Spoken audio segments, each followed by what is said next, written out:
5, 4, 3, 2, 1. In the room.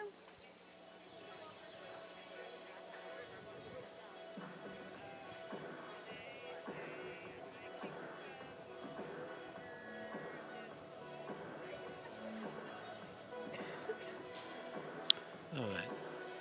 Steven, I see you guys.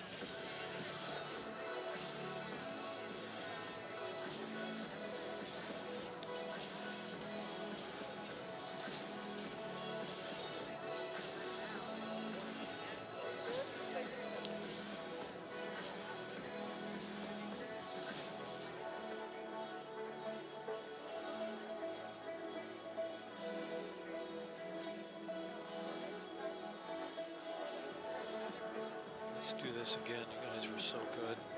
So good. Yeah, it was amazing. Let's do it again. Can we sing that song? Yeah.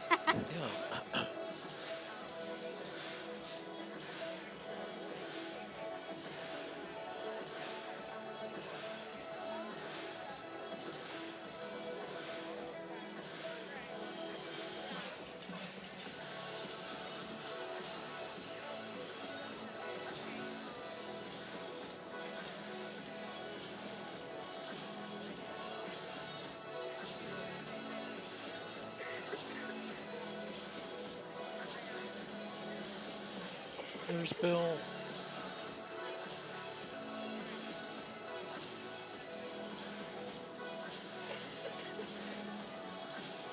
I'm good.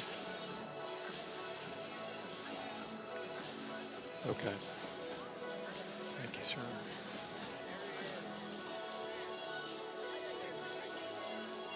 All right, Steve, we'll do the same thing, kind of start the song. Zach and I will be up here on Okay. the stage, and then we'll kind of flip with you, and I'll help let you know when to head back up. Okay. Perfect. All right, a little less than 1 minute. Let's do it again.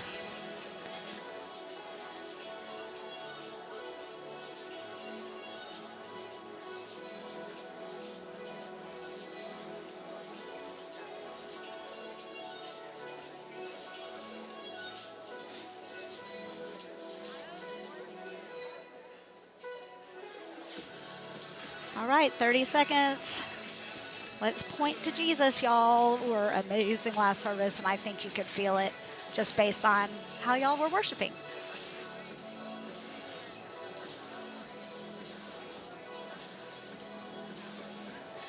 13.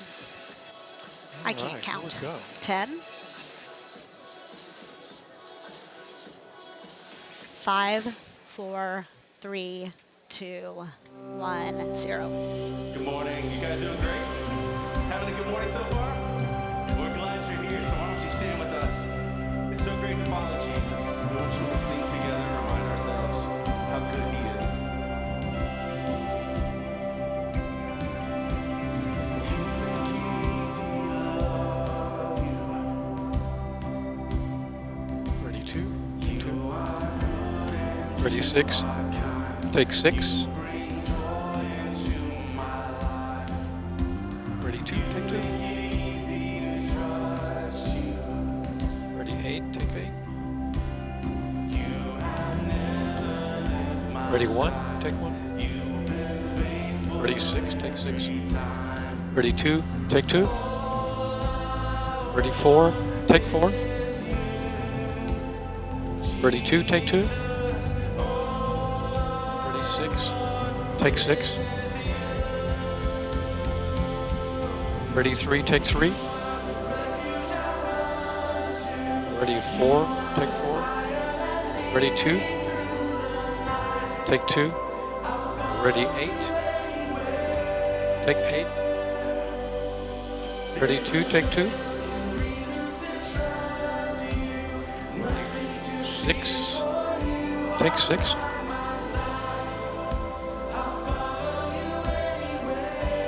Ready, 2. Take 2. Oh Jesus, you came to my rescue. Ready, 3. Take 3. Ready, 1. Take 1. Ready, 4. Take 4. Ready, 6.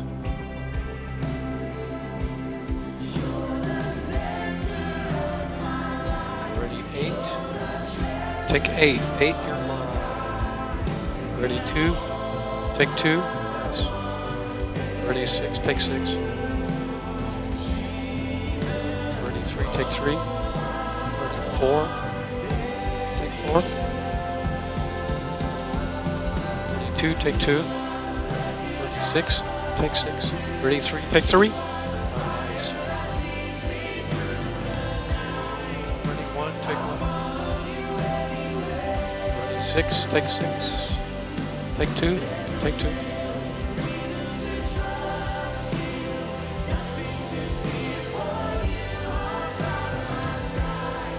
Ready, 6.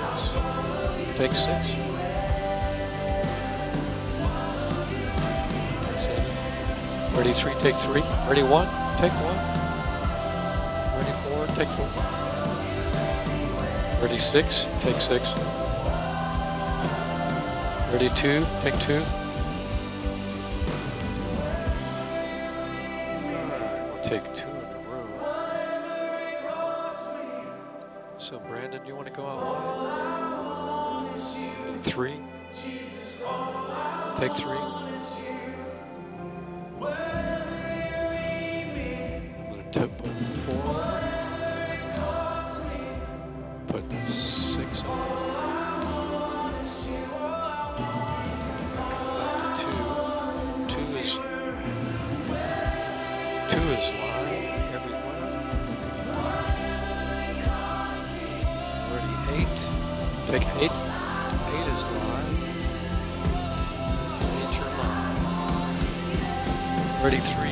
Take 3. Ready, 6. Take 6. Ready, 1. Take 1. Archer live. Ready, 6. Take 6. Ready, 2, take 2. Ready, 4, take 4. Ready, 8. 8 is live. Ready, 2, take 2. Ready, 3, take 3. Ready, 8. Take 8.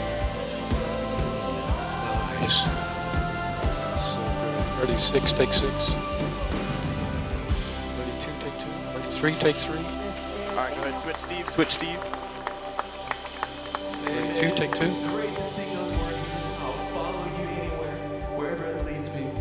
That's the reality. Guitar, Steven, I think. He's with us wherever he leads us. He's going to be there to guide us. 4. He's going to be along our side, by our side. We sing this out together too. Ready, 2, take 2. Just one word, you calm the storm that surrounds me. And just one Ready, 2, take 2. Little Steven, Steven, little guitar here. Ready, 4. Ready, 2, take 2. I feel the presence of heaven. Ready, 8. What are you gonna do? Just one time. Ready, 3, take 3. I'll come to you soon. Ready, 8. Ready, 8, take 8.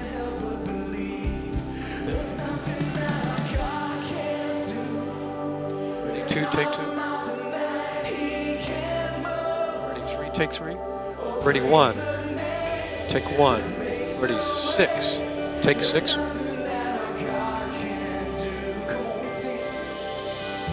2, take 2. Ready, 4, take 4. Ready, 3. Ready, 8. Take 8. 8 your line. Ready, 6. Take 6. Ready, 2, take 2. Ready, 4. Take 4. Ready, 6.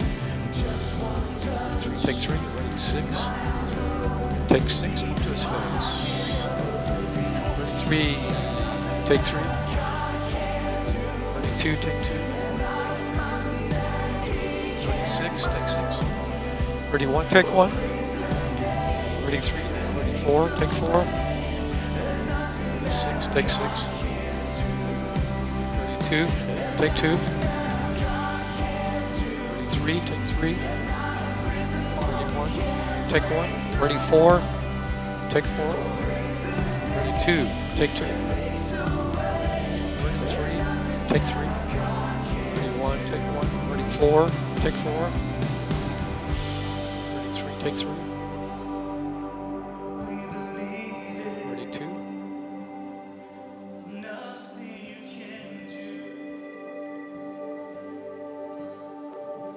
Come on, we sing, I believe. alright, I'm going to put 2 in the room. I will believe for greater things. Ready 3, There's no power like the power ready of 3, tilt up, ready 3, Let faith arise.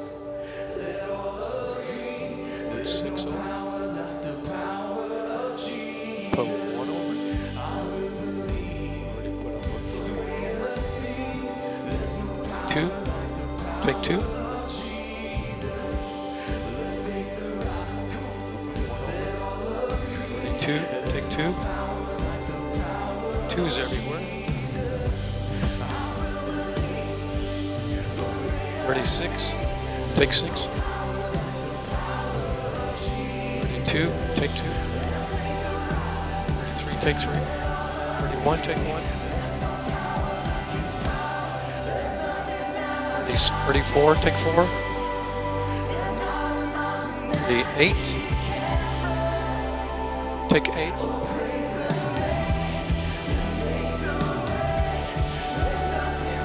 four, take 4.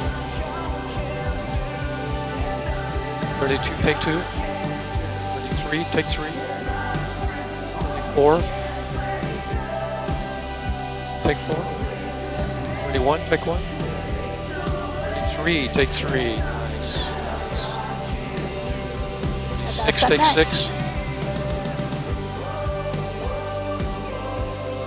Ready 4, take 4. Ready 1, take 1. Ready 3, take 3.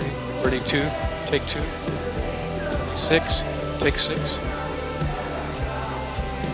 Ready 8. I'm gonna put 2. Ready 8, take 8.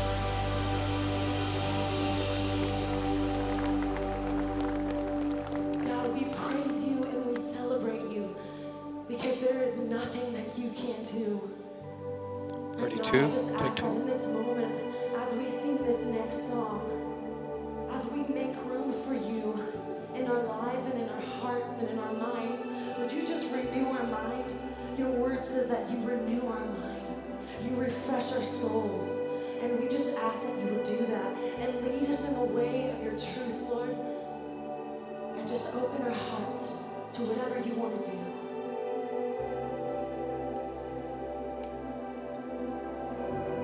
Here is where I lay it down.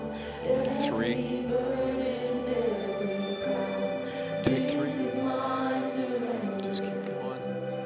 This is Ready my 6, surrender. take 6. Here is where I lay it down. Every lie and every doubt. This is my Ready 4, surrender. take 4. Ready 3, take 3. Ready 6. Come to 1 first. Ready 1, take 1. Ready 6, take 6.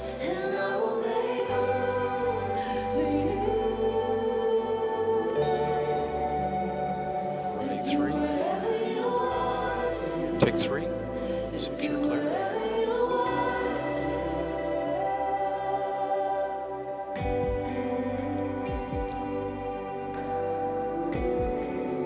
Seven, ready 2, ready 4, take 4. Come on, let's sing this song. Ready 2, take 2. Here is where I lay it down. Every burden, every crown. This is my surrender. This is my surrender. And here is Ready 8, where I yes. lay it down. Every lie and every Ready 4. Come to 4 first. Ready 4, take 4.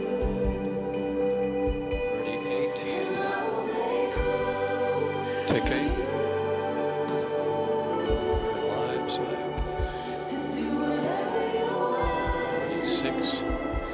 Take 6. Ready 2. Nice. Take 2.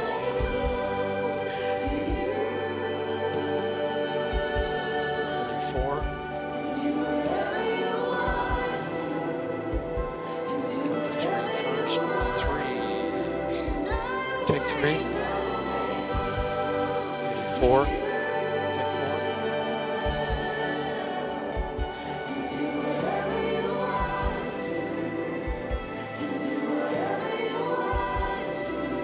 Clear. Ready 6. Take 6. Ready 2. Take 2. Zach, you want to do that? Put 2. Let's go with 8.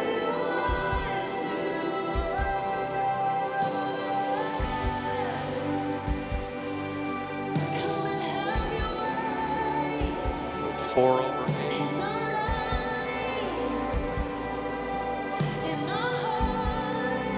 Back to 2 over 8.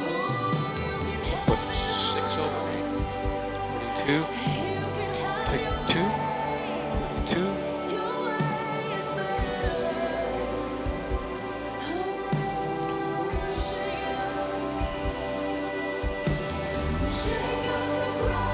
Ready 2. Take 2. Ready 6. Take 6. Ready 1. Take 1. Ready 4. Take 4.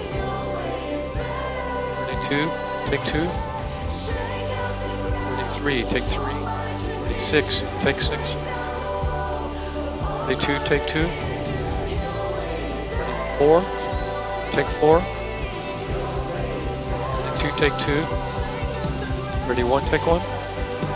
Ready 3. Take 3. Ready 2. Take 2. Ready 6. Take 6. Ready 1. Take 1. Ready 2. Take 2. Ready 3. Take 3. Ready 8. 8 is live. 8, you're live. Ready 2. Take 2. Ready 6. Take 6. Ready 4. Take 4. Ready 2. Take 2. You want to do that, Zach? Put 2 in a row. Let's take 8 live. 8 is live.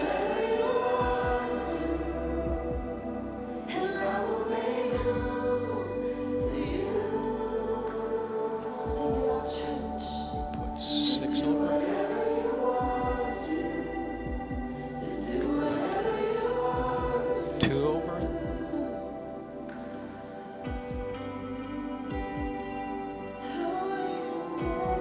Ready 4. Take 4. Ready 3. Take 3. Sing this out here. Here is where I lay it down. Ready 2. Yeah, let's do that, Zach. Ready 2. Take 8. This is my surrender. And here is where I lay Put 6 over. down. You are all I'm chasing. Put 4 over. This is my surrender. Back to 2. This is my surrender. Ready 3. Amen, God. We give you our surrender, Lord, so that you can have your way in our lives. And the truth is, we can trust you. Yeah, let's Because do your that. ways are Let's do always that. better. Brandon, And you I'm have going to take you greater on plans. broadcast. And you are good. It's impossible for you to be evil, Lord. You are so good. You are a perfect Father. And so, Lord, we give you our trust, Lord, to renew pull our back hearts, out. to renew Yeah. our minds, Or just, to have your way in our lives, God. We thank you, Lord. We make room for you this morning. We praise you in your name. We pray all these things. Amen. That is a very big Ready, two? prayer of this idea of making room. That means we have to lay our hands out and lay our lives down and be willing to Yeah, ready, two? surrender Take two? something. We'll go and What tag. is that for you today? Is it your religion? Perhaps your traditions? Maybe it's anger, resentment, unforgiveness. Whatever that is, I invite you to lay it down. Perhaps you even sit here today with your Great hands wide job. open. ready to receive a word from the Lord. Yeah, that was great. Would you guys thank the choir for helping to lead us in worship today? Y'all can exit stage. Great job. This beauty of the working body. I'm so glad that you're here today. Welcome to Preston Trail. My name is Brooke, and I'm the discipleship pastor here. And if you are new here today, perhaps a first or second time guest, a very special welcome to you. And I have 2 invitations for you personally. First, right after the service, I want to invite you out to our Welcome Center. We have an amazing team that's ready to greet you and answer perhaps some of your questions. And second, I want to invite you to fill out a brief connection card online. So you can head to PrestonTrail.org/next steps. And it will take just a few minutes, but it lets us know that you're here. And it also will allow us to reach out to you this week and get to know you a little bit better. So we're glad that you're here. Well, the mission of Preston Key is Trail clear. is helping people to We find got and the follow video Jesus coming up, Christ. right? And every decision that we make in this church filters through that mission. Well, one of my favorite missional traditions that we have is called the Global Leadership Summit. Has anybody ever been to the Global Leadership Summit here? Got a few? I got a whoop. Okay, I have a friend over here. There's 2 of us. Woo, okay, good. The Global Leadership Summit comes to Preston Trail every year, like I said, in August 4th and 5th this year.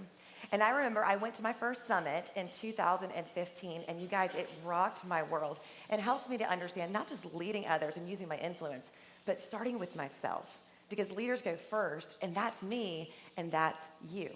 And I remember that year, one of the speakers was talking about our blind spots. The average person has 3.4 blind spots.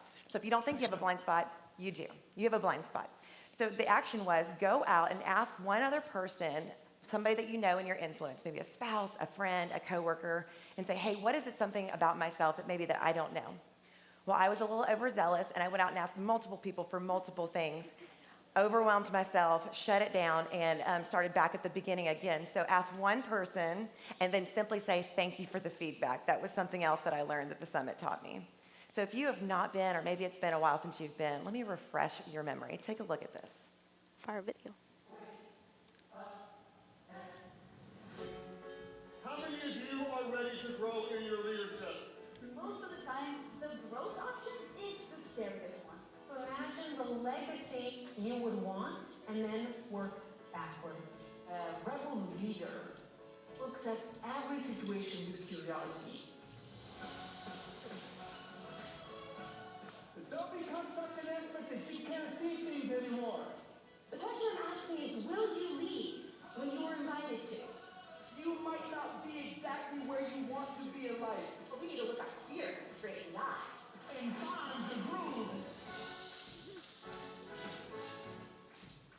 30 seconds. Is defined by how we treat others. The ability to take social risks is as important as a breakthrough idea. Only you can choose how you want to impact your society. 15. Got 15. Bill will come back. 10. The very reason you are where you are is because you're the right person for this 5, moment. but it's a quick fade. 3, 2, 1. The Global Leadership Summit. I mean, what's the Well, key is best clear. Let's that see can if happen? So my can bring it in. encouragement and my invitation to every single one of you, if you know one other human or you recognize that you are human, you have influence. So please join us. It's happening right here at Preston Trail at this campus, August 4th and 5th. So to sign up with the early bird pricing, you don't want to miss that. It goes up in just a couple of weeks. You can head over to the Preston Trail app where it's right there for all the information. Or as always, you can go to PrestonTrail.org/GLS. But sign up today and bring a friend. Well, speaking of leadership, the most amazing leader that we could ever possibly follow, Jesus himself. And we are currently in a message series called The Real Jesus. And you might find today's message a little bit challenging, but I think also it will grow you. Take a look at this. Fire video. As his ministry continued, Jesus of Nazareth increasingly offended those in power. In standing up for sinners, he stood against the blind arrogance of religious leaders. Do we need to gain up 1, 2? Please. Yeah. He called out the sins of those who thought they checked all the right boxes. And as he welcomed people who acknowledged their own sickness, he rejected those who believed they were healthy. Join us as we turn to the Gospel of Luke and see the great opposition that Jesus About 15 seconds. As you discover the truth of the real Jesus, you'll find the source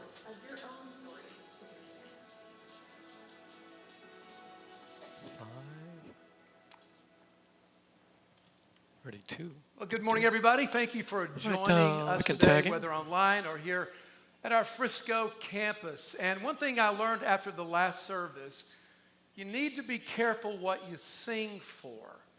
That last song we sang, Make Room, I love the chorus. It says, shake up the ground of all my tradition, break down the walls of all my religion. It's easy for us to sing that, but it's really painful, and it can really hurt a little bit if that actually is something that God does in your life and you're open to it. And quite frankly, that's exactly what Jesus is trying to do in the text that we're going to be reading today and looking into. But before we go there, I just want to ask you a question. All right, Have you Brandon, ever let's hosted a dinner start out. party for some important guest or maybe even a family holiday when you had really high expectations? All right, It would be a delightful gathering. There would be luscious food and drink. Wonderful conversations will stimulate everyone. Perhaps new friendships will be made. Family bonds will be strengthened. And everything is just going to be exactly like you hoped it would be. But then during the dinner, someone breaks the universal taboo that politics, You're clear? religion, and sex should not be talked about in polite company, much less an exquisite dinner party. Because we know at just the sound of a few words, eyebrows raise, forks drop, and throats can clear in unison, and the tension can get so thick you can cut it with a butter knife. Now, as usually is the case, anyone who has the gumption to interrupt a perfectly fine dinner with their verbal flatulence, and I mean verbal flatulence, doesn't drop the issue and move on. Oh no, if one person responds, the repartee is on. With each parry and riposte, another combatant joins the fray, and before long, the conversation level elevates to full-on crazy, like this. Take one. Maybe you've been in a dinner party like that. Spouses are hiding under the table, kids are yelling food fight, and you, the host, in one last attempt to salvage the evening, shout above the tumult, "Dessert, anyone?" And you 32. are there, the host of a dinner party gone wrong. Take 2. Well, Luke, in chapter 11, verses 37 through 54, records a dinner party gone wrong. A Pharisee, one of the religious leaders in Jesus' day, invites Jesus over to what he is hoping will be a lovely dinner that might include a toast. But evidently, Jesus thought he said roast. And that's exactly what Jesus does during the dinner. So before we take a look at the interaction between Jesus and the others at this party, let me walk you through a quick guide to understanding a first century Jewish dinner party. Now, the first thing you need to know is who are the guests? And there are two particular types of guests along with Jesus. There are the Pharisees and the scribes along with Jesus. No other disciples are mentioned, however. Now, the Pharisees were an influential 32. Jewish sect. Take They 2. were more blue collar from their background, but they were highly devout. They believed not only in the Torah, the first 5 books of the Old Testament, but also the oral law, which had been developed through the All right, years, Brandon, we're gonna which second was their way of trying to understand all the implications of the big laws, the 613 laws in the Torah. And so they would spin it out and parse it out to try to think of any contingency that might happen. Now, as well, they believed in life after death. They believed there was a resurrection. And the spiritual reality, they believed that angels were real. Now, even though they weren't there, I think it's important for you to know about the Sadducees.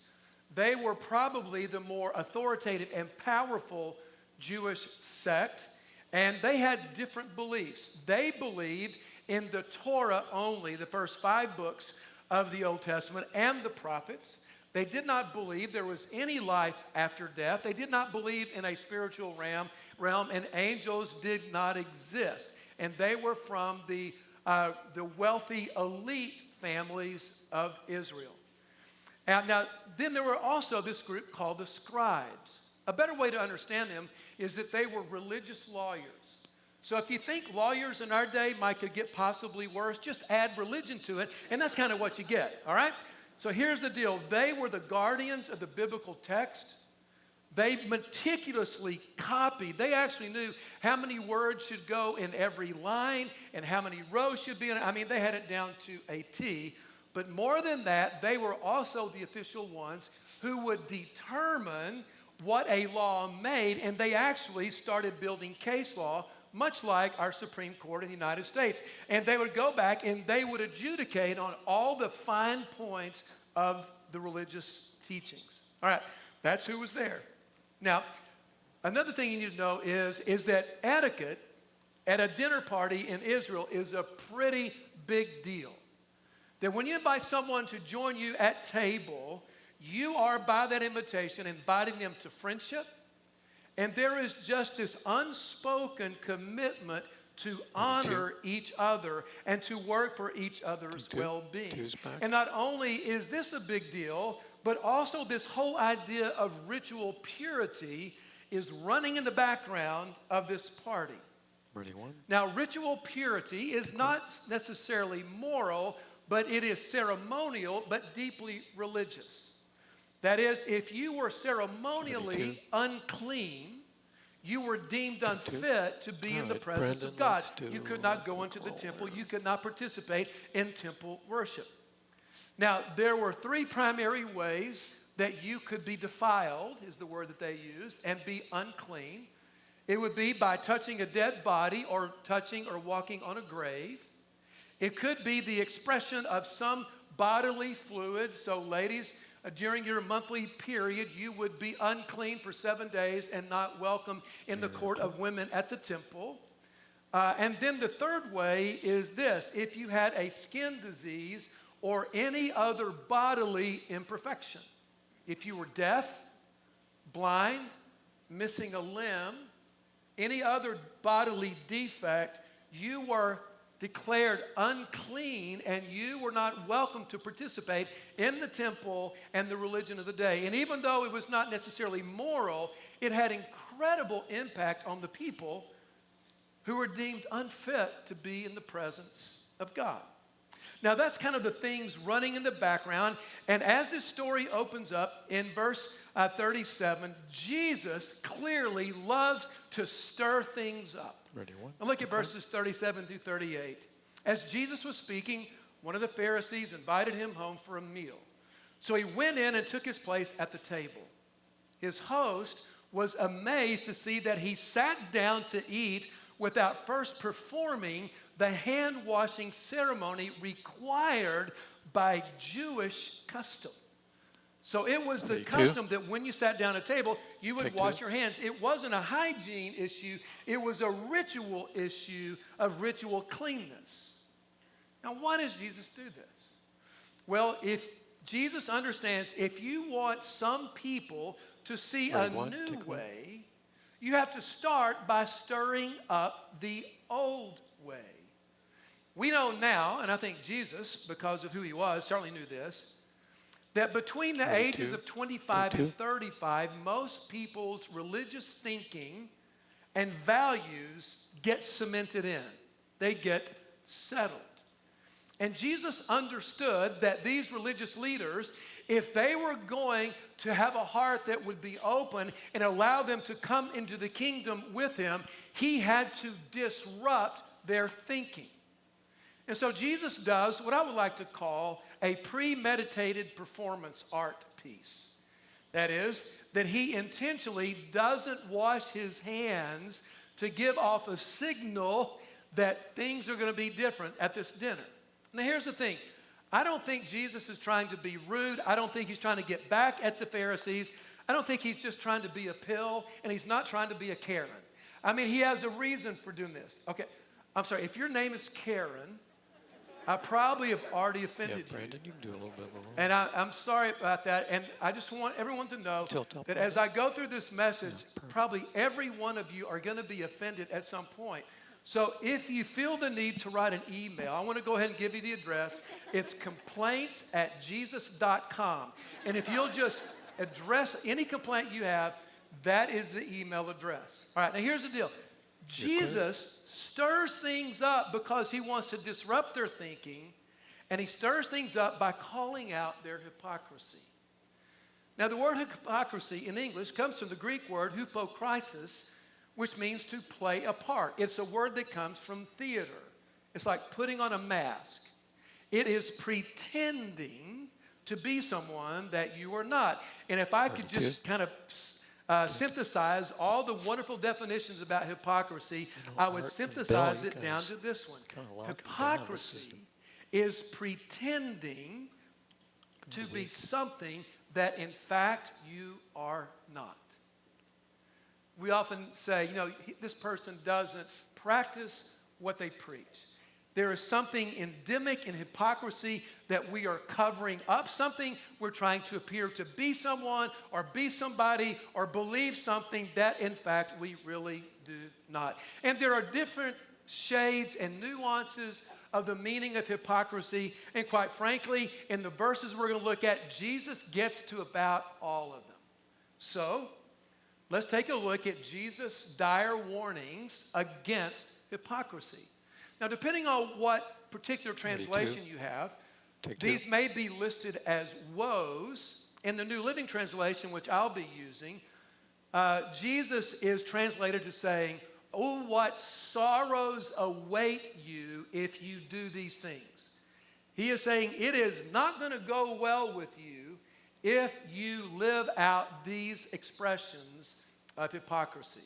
So, with that in mind, you ready? Let's dig in a bit. Here's the first expression of hypocrisy. Jesus is saying hypocrisy is hypocrisy is spending most of your time managing your image and very little forming your character. Hypocrisy is focusing more on managing your image than really developing your character. Here's what he says in verses 39 through 41. Then the Lord said to him, "You Pharisees are so careful to clean the outside of the cup and the dish, but inside you are filthy, full of greed and wickedness. Fools, didn't God make the inside as well as the outside? So clean the inside by giving gifts to the poor, and you will be clean all over." What he's saying is, you focus on the external, the appearances of your life, your image, but you need to be doing more that creates cleanliness on the inside. And he uses just giving alms to the poor as an example of that. John Ortberg, in several of his books, was the first one that kind of brought to light this understanding in my mind in this little phrase, image management. And one particular occasion, he is talking about the fact that he came to the realization that he was being more measured and calculating about how he was being perceived by people and how he was working subtly, though yet very hard, to impact the way they were seeing him. And he said, I began to realize I was very subconsciously and consciously managing my image. Now, that's what John Ortberg says, and that's what Jesus is getting onto the Pharisees about. Now, here's the deal. We do the same thing with language. We're careful not to use four-letter words that begin with F or S or A and D. But we're more than happy to express our contempt or slander about other people or to other people using non-offensive language like you moron or you loser or you idiot or you jerk. We can become the kings and the queens of gossip simply by couching what we say in the form of a prayer request, right? We all told dozens of lies, white lies, about why we were late to work or how the dog ate our homework, all in an effort to manage our image in the way people see us. Hey, in social media, oh my gosh, it is a breeding ground for hypocrisy. Because on social media, you can post your best and hide the rest. You can create an image of a happy family, of a stable and loving marriage, and that you're a budding saint by the things that you post there. But the true story might be that your marriage is imploding and your kids are out of control and your heart is dark. That is, it is easy to be something online that in fact you are not, but it's your appearance.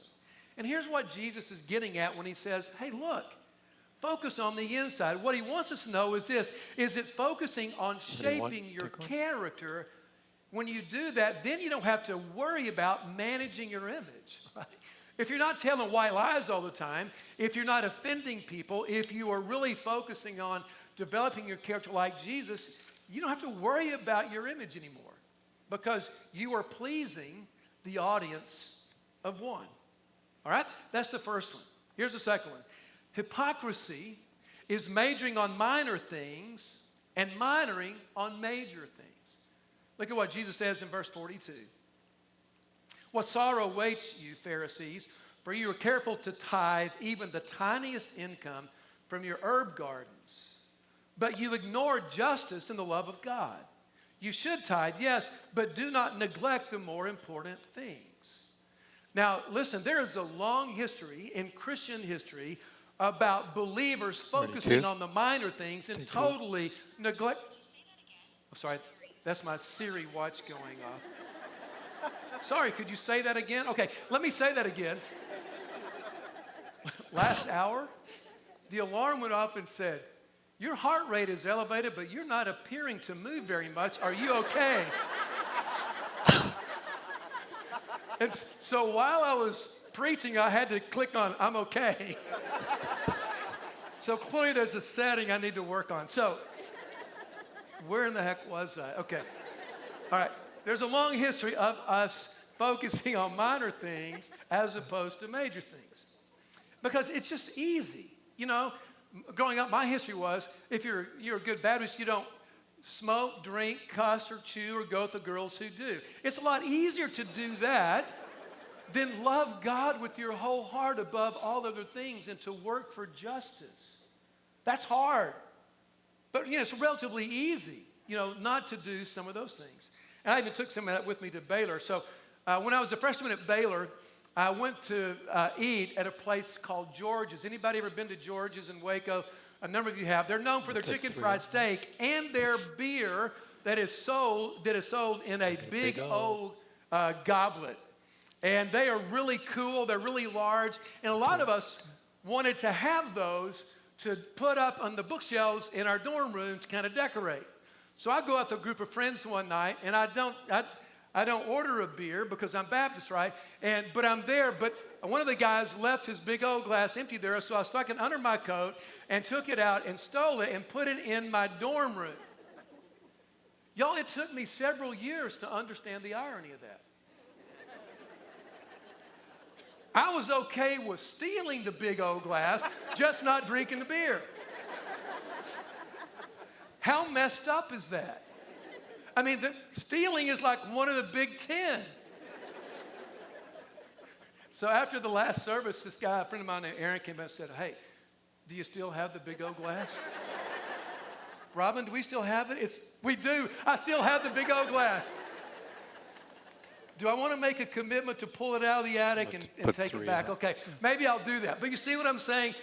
We get this all wrong. Here's the thing. All right, now I want to medal because a milestone was passed. Have you been more emotionally jacked up because you were required to wear a mask for a while? If he's going to get way off on this. More than you are that 1 million people died of COVID. And today, 250,000 kids wake up every day missing at least one parent. What jacked you up? Is it a minor thing? Or do you get jacked up by the major things? All right, complaints@jesus.com. Right there. Here we go. Hypocrisy is practicing your religion solely for your self-interest. Look at verses 43 through 44.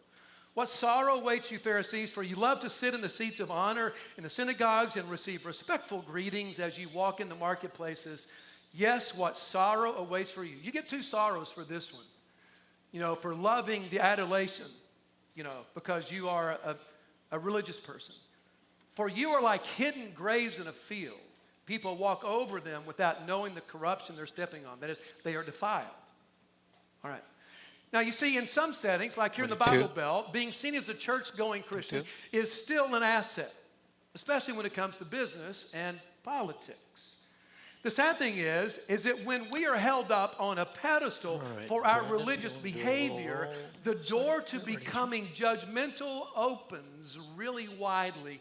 And most believers, many of us, are very excited about the opportunity to judge everybody for everything that they do wrong.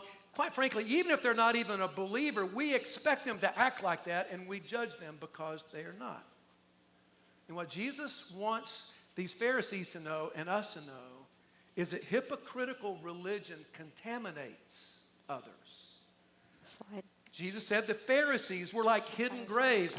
They were appearing to be religious, but inside they were dead. And when people came into contact with them, they were contaminated. Do you know that today 85% of millennials outside the faith think that Christianity is hypocritical? How many of you are in the millennial generation? Raise your hand. All right, don't be bashful. We love millennials here. Okay, there you go. Do you know that surveys say that actually 50% of millennials who are involved in church believe that Christianity is hypocritical? You see, what Jesus is saying is that when we are hypocritical, it defiles other people who are outside the faith, and they become cynical about Christianity. And they no longer trust or are open to faith. And that's why Jesus is saying, oh, what sorrows come to you because you are a hypocrite in this way. He goes on. It gets better. Hypocrisy is placing high religious expectations on others without bearing any responsibility to help them. In Luke 11, verses 45 and through 46, we read, "Teacher," said an expert in religious law. Here's one of the scribes. "You've insulted us too in what you just said." Jesus said, "Hey, I've got some stuff for you too. Here it is." And he says, "What sorrow also awaits you, experts in religious law, for you crush people with unbearable religious demands. You keep parsing out all the ways that you can break the law and all the ways that you can disappoint God, and you never lift a finger to ease the burden."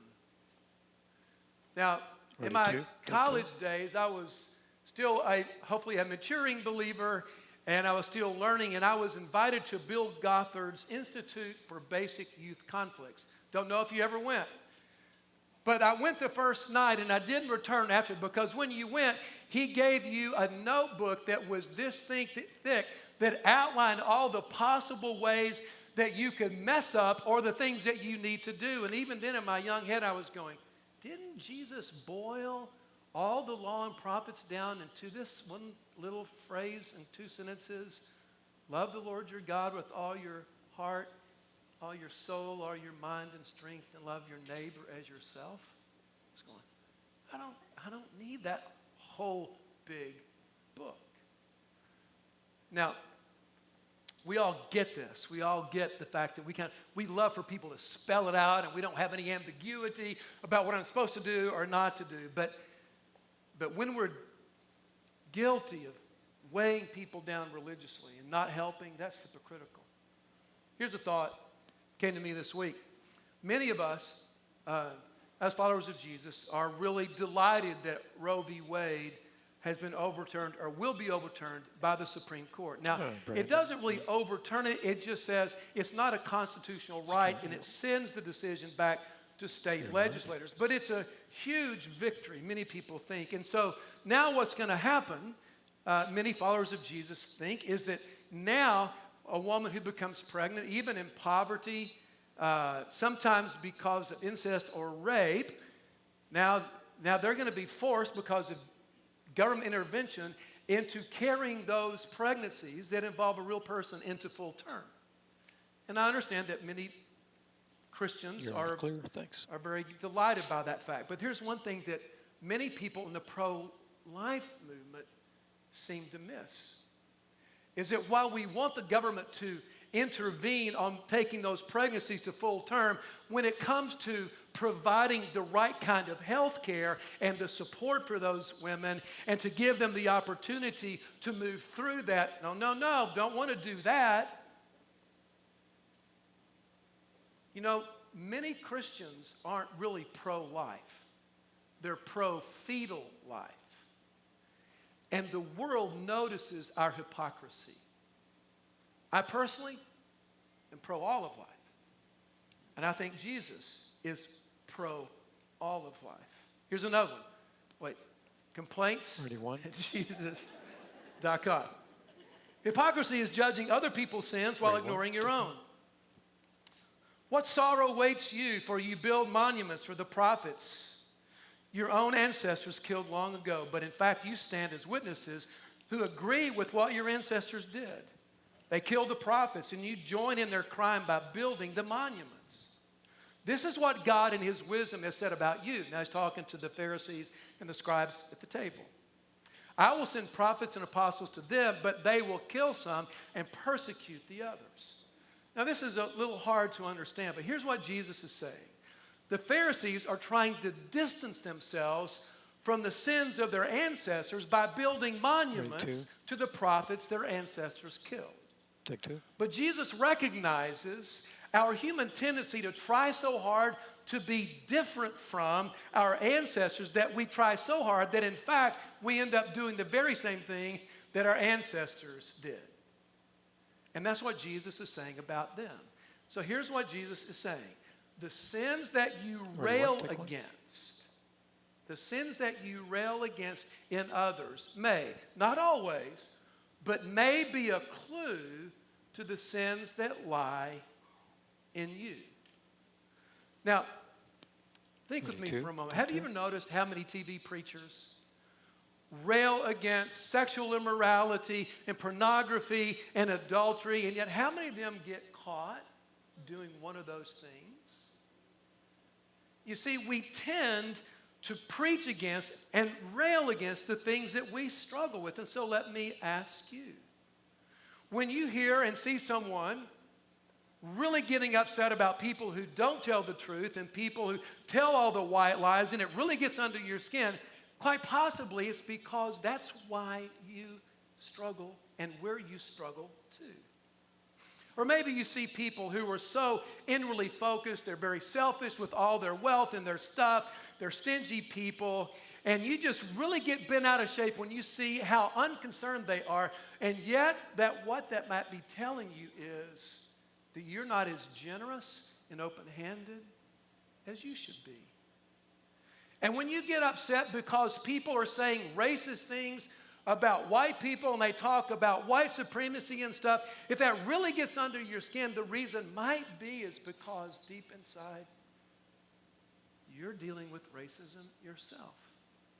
And here's another one. Man, if you're a Christian and man, seeing someone be a hypocrite gets all over you, guess what? You may be a hypocrite. All right? One of your blind spots. Now, here's the last thing Jesus says. Hypocrisy has devastating effects. In verse 52, what sorrow awaits you experts in religious law, for you remove the key to knowledge from the people. You don't enter into the kingdom yourselves, and you prevent others from entering. Now, here's what he's saying. Hypocrisy, scribes, Pharisees, keeps you from entering into the full life of God under his gracious reign. And you can pretend it's something so long that after a while you can believe that it's true. But thinking that it's true and acting as if it's true when it's really not doesn't make it true in your life. You can do a lot of religious stuff. You can use a lot of religious language. But if it does not get into your heart and transform you, you're not truly living under God's gracious reign. You are not in his kingdom.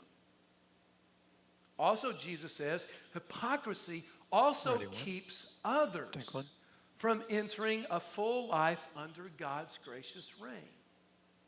Now, here's what he is saying. He's saying, scribes, your approach to the 32. law, which was intended 32. to lead people to God, your approach to interpreting the law, the way you, in fact, interpret the law in some cases, Perfect timing. and the way you communicate that is actually keeping Brandon. people Second, the away. last You are roll. pushing them away. And oh, what sorrow awaits you if your approach to the law and the way you interpret it and the way you communicate it pushes people away. It is not going to go well for you. And I think that history in Christianity is very full of the way that we have handled and mishandled Scripture. And on the basis of the way we handled it, we've affirmed slavery and segregation and the diminishment of women. And no matter how you fall on the LGBTQ thing, the way we have handled it, we have been the culprits when it comes to how often many people who are gay and lesbian, transgender feel judged and unfit and unworthy. And we are pushing people away. And Jesus says, what sorrow awaits you? Now, what do you do with a Wait, message what? like this? I'm only Take one? kidding about emailing Jesus, okay? Well, what happened to Jesus as he was leaving? The teachers and the scribes, they got really ticked, and they started trying to 32, provoke him 32. in a way to capture him. Others of you may feel a little bit, well, like they used to say in those early Baptist churches I used to preach, preacher, you stepped on my toes. In fact, I talked to Paul about this earlier when I was pastor at First Baptist Church in Troy and Bell Falls.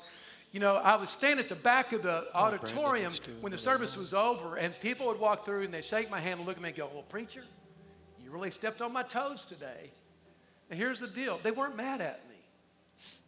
In fact, they were glad.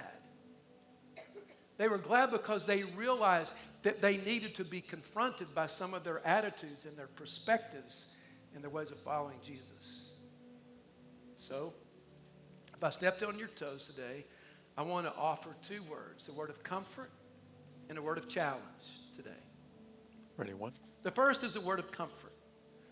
The opposite Take one. of hypocrisy is authenticity.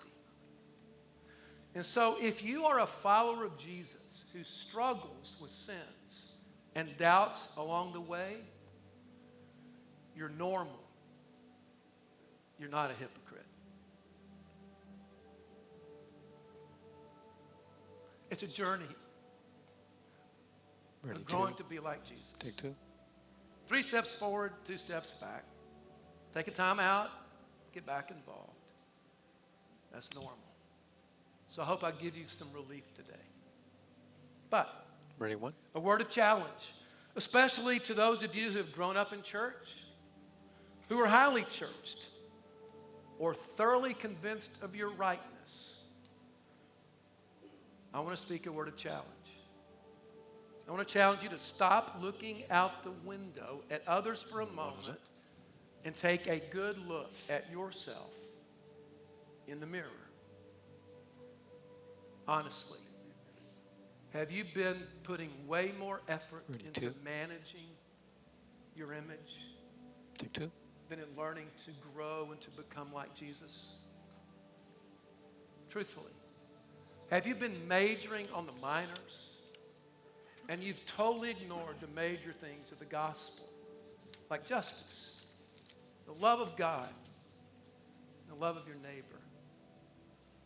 Honestly, have you been holding people up to rigid religious expectations and you haven't lifted a finger to come alongside them, to help them, to show them the Spirit that can transform them? Have you been fooling yourself and you're really not in the kingdom? Maybe you are, but if you're really honest, the quality of your life has been pushing people away rather than drawing them to Jesus. Art, I guess you can get the head to If toe that's just you, in case. I want to make one more challenge. I want to pray for you. And because at the heart of hypocrisy is the desire to cover things up and to keep them hidden, I want to ask you in this moment, if you said yes to any of those things, managing your image, majoring on the minors, and you're coming to see that there is more hypocrisy in you than you ever thought possible, and you would like for me to pray for you and me, would you raise your hand and be authentic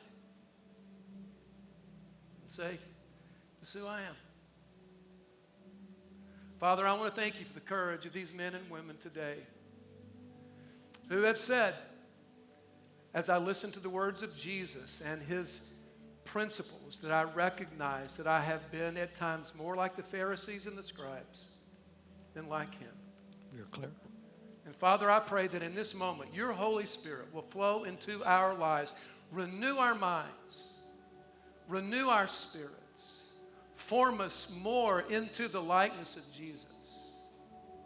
And as you do, we recognize that it will not be sorrow that awaits us, but that it will be gladness that awaits us because we live the kind of life that draws people to you. Oh God, may that be true in my life. May it be true in our life together. And all God's people said together in Jesus' name, amen. Online. Hey, listen, So good. we're all walking through difficulties and difficult times. Our prayer team Great to have you. is going to be right over And here. to be They want back. to pray Good with to have you you in about town. something. We want to encourage you to stop by there. Art, And thanks hey, for listen, being here. Bill, if thanks you for filling in. enjoyed me calling you all a hypocrite today, Thought you're you going had to the love week next off. week because I'm going to talk about the fact that Jesus talks too much about money. So come back next week and you're going to love it. It's going to be great. See you guys. Love y'all. Appreciate you. Yeah, graphic. Yeah. All right, we are clear, guys. Hey, thanks for being here. You guys were amazing. Y'all are amazing. You have no idea.